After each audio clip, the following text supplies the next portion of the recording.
We are back with the second half hour of this special Vote 09 edition of Newsmakers here on News 12. I'm Brian Coneybear. We have two more local races for you right now, beginning in the city of Rye. We welcome the two men running for the mayor's position in Rye this year. First, let's say hello to the incumbent, Stephen Otis. Mr. Otis is a Democrat currently seeking his fourth term as Rye mayor. This year he also has the support of the Working Families and Independence parties, along with an independent group called the Rye Bipartisan Team. He also serves as chief of staff for State Senator Susie Oppenheimer. Welcome to you, sir. Great to be here, Brian. We also welcome Douglas French. Mr. French is a Republican who has the backing of the Conservative Party as well in this race.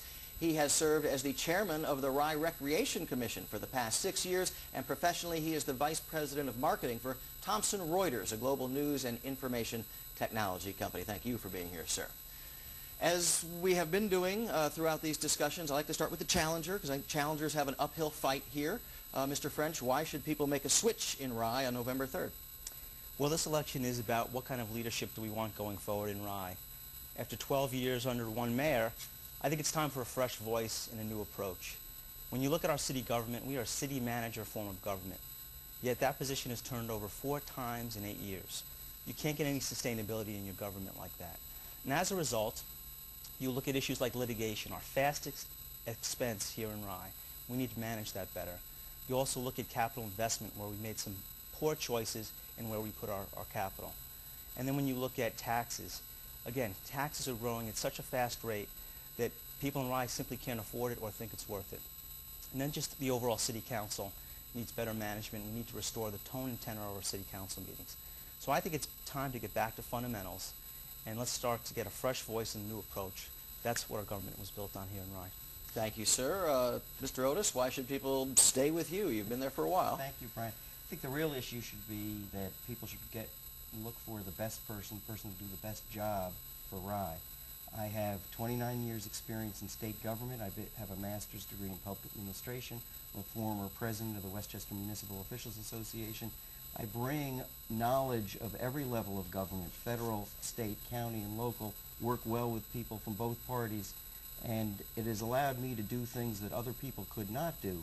3 new ball fields, 4 new parkland acquisitions, a AAA bond rating.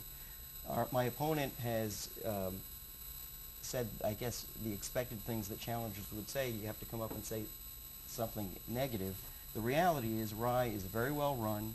We have a very good tax record in terms of the lowest effective tax rate for 1, 2, 3 family homes in Westchester County, and it's a good run operation, and we do a lot of innovative things like a traffic and transportation committee, a senior advocacy committee, and we're taking a lead in dealing with flood issues in this county. I'm on the county flood action task force and taking a leadership role not just in Rye but in the county and trying to get answers to the flood question. That is a huge issue, because you guys were devastated back in April of 2007. Mr. French, is enough being done to address the flooding problem? Are we putting our money in the right places? What do you make of all that? Absolutely not. I live alongside the brook, and it wasn't just 2007. It was 2004, and it was 2007 twice. And it wasn't until the citizens stood up and created a flood action committee to push back on the government to do something that action started to take place. But still, 2 years later after that flood, we still don't have a plan. We have a list of projects that people are considering, but you talk to the experts, they disagree on what the right project is.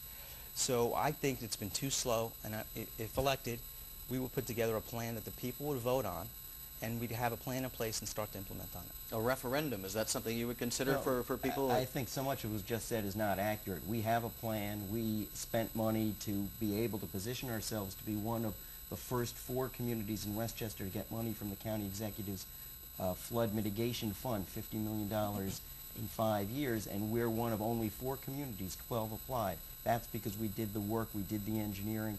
But it didn't start with 2007. In 1998, we joined, under my leadership, a FEMA program called Project Impact.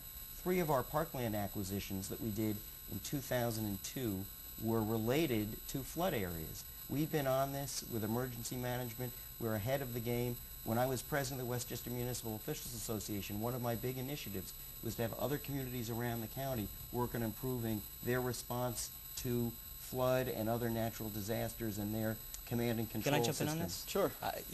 Again, The next big rainstorm, if you're living in Rye, you still do not have peace of mind. Nothing has been done.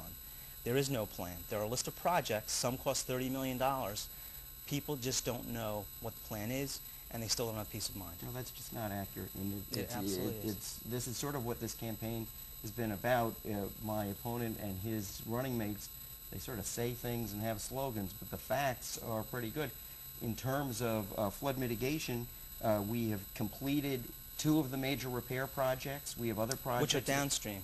The issue is upstream retention. But the reality, the real world is that for repair projects and for mitigation projects, there's a very complex system of federal and state approvals that are required before you can do work for these projects, and we're going through that, and we're ahead of, I think, all communities in Westchester in getting stuff done. I would say that City Council and the city staff do not agree on what the priority projects are. There are a list of projects, but we don't agree on what the priorities are. Let's talk property taxes. I think that's something that hits everybody. Is the city managing money well? Are there places where we could contain costs? Are people getting a bang for their buck in Rye? Well, as has been the case, Rye has, for a $1.2 million home in Westchester County, Rye's taxes are lower than just about everybody year by year. You go to the Westchester County Tax Commission report, you look at a study the New York Times did 3 years ago, where we were the 3rd lowest at that time.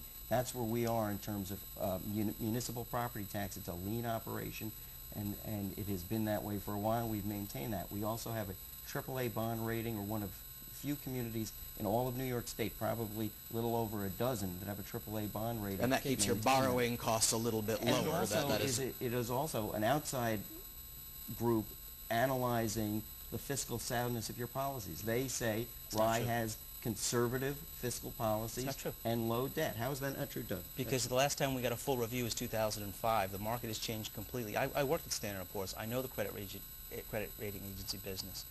AAA, you look back in time, your ability to pay back. Well, yes, we can tax more to pay back the bond, but it has nothing to do about the financial stewardship. And I'll give you more facts. In the 90s, your city property tax rate, if you lived in Rye, grew 8%. It's not a slogan. 8%. This decade alone, it's already grown 80%. Yes, there's a lot we can do. Litigation management. We are spending a lot of, it's doubled our litigation expenses. It's not protecting ourselves. It's the fact that there's no oversight on the legal department.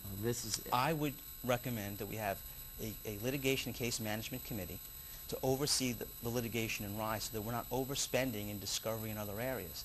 I also think is it the city law department doing it? Are we hiring outside counsel? You know, this is great because it relates to the flooding issue.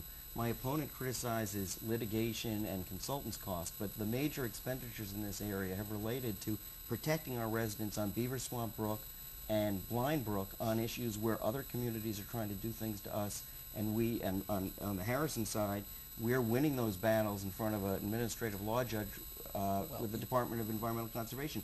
You criticize those expenditures. Are you going to write off the people on Blind Brook? No, I'm criticizing the people on 12 years in a litigation with the Osborne home that cost the taxpayers $10 million. Not the city, not the municipal government's taxpayers. It's one taxpayer, and the Osborne home had to pay $5 to $7 million. Again, you're taking $17 million out of Rye and paying it to the attorneys.